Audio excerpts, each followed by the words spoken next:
à l'hygiène, à l'INSAE et au Sénatel pour demander qu'on nous propose des cadres compétents au recrutement. Seul le Sénatel a répondu. Seul le Sénatel a répondu. Nous avons lancé l'appel à candidature. Les personnes qui ont été recrutées proviennent d'où? Le coordonnateur du Centre national de recensement, c'était Thomas Wedokoro, docteur Thomas Wedokoro. Il vient de l'INSAE. Parmi ses collaborateurs, vous prenez, je prends M. Torignon, c'est un retraité de l'INSAE.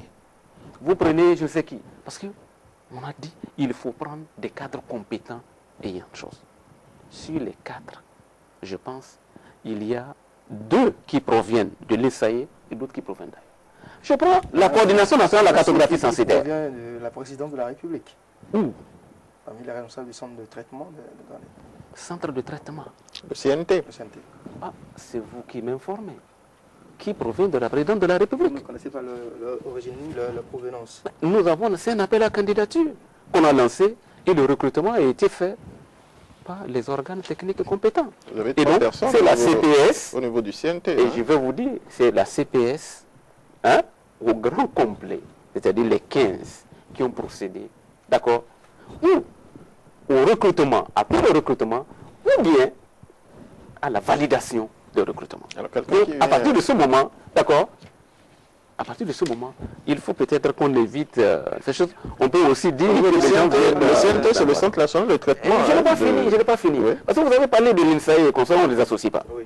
À chaque fois que nous finissons une étape, parce qu'on nous a dit, au moment de démarrer la cartographie censitaire, on a accusé mon prédécesseur de n'avoir pas envoyé les documents méthodologiques au Sénatel et à l'hygiène pour vérification. Nous avons dit, il faut corriger tout ça. Nous avons envoyé tous les documents à l'INSAE, au Sénatel, à l'hygiène. Donc, et tous nos rapports, ils sont associés. Tous nos rapports d'étape sont envoyés. Et la journée de réflexion que nous avons organisée sur les résultats à mi-parcours du RENA et de la LEPI, le 25 août, nous les avons invités. Lorsque l'Union fait la nation, nous a dit, mais il faut une enquête post-censitaire, que ça fait partie de la démarche du recensement général de la population de l'habitat. Nous avons dit, ok. Nous avons pris, qu'est-ce que nous avons fait? Nous avons écrit à l'INSAE pour demander son avis. Et nous avons tenu une séance de travail. Ensuite, nous avons saisi le FNIAP. Lorsqu'on parle des questions de population à l'échelle internationale, c'est quand même la référence. Ah, vous écoutez donc, nous avons écrit. Ils ont demandé leur avis. Et nous avons les procès-verbaux ou les avis que ces organismes nationaux et internationaux ont comment on appelle dites-nous. Vous savez, nous sommes dans la loi. Lorsque nous disons que nous allons faire, lorsque nous promettons, nous prenons les dispositions à notre niveau pour qu'effectivement les choses se fassent. D'accord. Et donc nous pouvons vous apporter des preuves. D'accord. Voilà. On reviendra sur votre démarche tout à l'heure à la fin de l'émission. Mais dites-nous, cette liste électorale permanente informatisée, vous la finirez pour la présidentielle? Parce que là, c'est la question que tout le monde se pose. Vous avez promis poser des questions qui fâchent. Et vous en avez une déjà. La LEPI, je vais vous dire une chose. Quand vous prenez la loi 2009-10 du 13 mai 2009 sur la réalisation du recensement électoral national approfondi et l'établissement de la liste électorale permanente informatisée, il n'est prévu nulle part une disposition qui dise que la LEPI que nous sommes en train de réaliser est prévue pour une échéance électorale donnée. Pas du tout.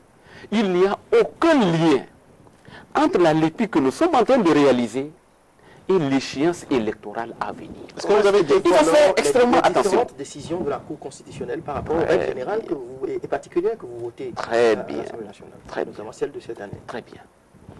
La Cour constitutionnelle se réfère à la loi sur la LEPI qui existe, d'accord, et qui, dans beaucoup de ses dispositions, annule et abroge des dispositions antérieures, contraires. À partir de ce moment, si dans les lois électorales, vous avez des dispositions nouvelles, mais qui ont été déjà abrogées par une loi qui est en vigueur, la Cour statue Même, rend, comment on appelle même ça, les dispositions transitoires? Alors, les dispositions transitoires, c'est un débat que nous menons à l'Assemblée. Je suis de ceux qui, à un moment donné, dit pourquoi ne pas prévoir des dispositions transitoires? Je dis, nous sommes en train de réaliser un outil.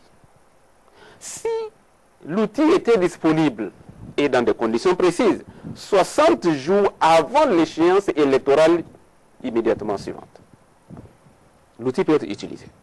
Ce qui veut dire que vous devez finir n'est pas disponible le 5 mars. Je vais vous dire une chose. Est-ce que vous, à 60 jours avant les élections, c'est-à-dire le 5 janvier. Il y a aussi qu'il faut procéder à certaines vérifications. Le dédoublonnage, par exemple, ça prend du temps. Nous sommes tout à fait conscients de tout ça. Oui. Vous savez, notre rôle, c'est de réaliser un outil. Notre rôle à la CPS LEPI, ce n'est pas de décider que l'outil va être utilisé à telle ou telle échéance. Oui, parce que non, on pose la question parce que... Vous posez la question, je vais vous répondre. Oui, ceux qui posent la question, ceux qui disent que vous voulez une LEPI à marche forcée, truquée, tronquée, parce qu'ils disent, mais le rythme que vous prenez, c'est comme vous avez dit, peut-être qu'il faut que vous finissiez avant le 5 janvier, qui est la date qui correspond 60 jours avant la présidentielle. Je vais vous dire une chose.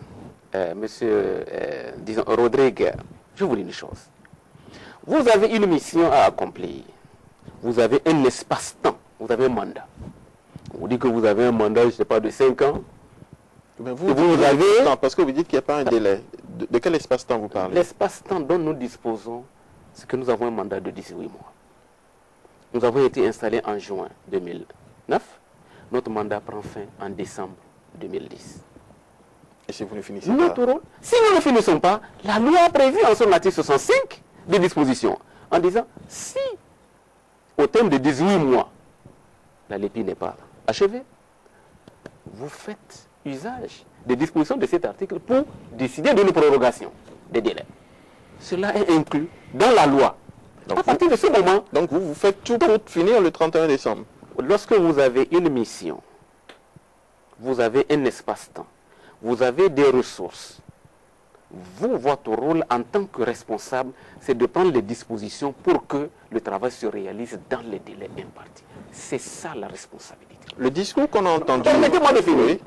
Si vous avez évoqué par les inondations, vous avez évoqué d'autres intempéries, etc., qui sont des cas de force majeure qui nous imposent qu'à tel délai-là, nous ne pouvons pas finir. Nous aviserons à temps pour permettre à la représentation nationale, d'accord, à la classe politique, dans son ensemble, de manière consensuelle, de prendre des dispositions transitoires.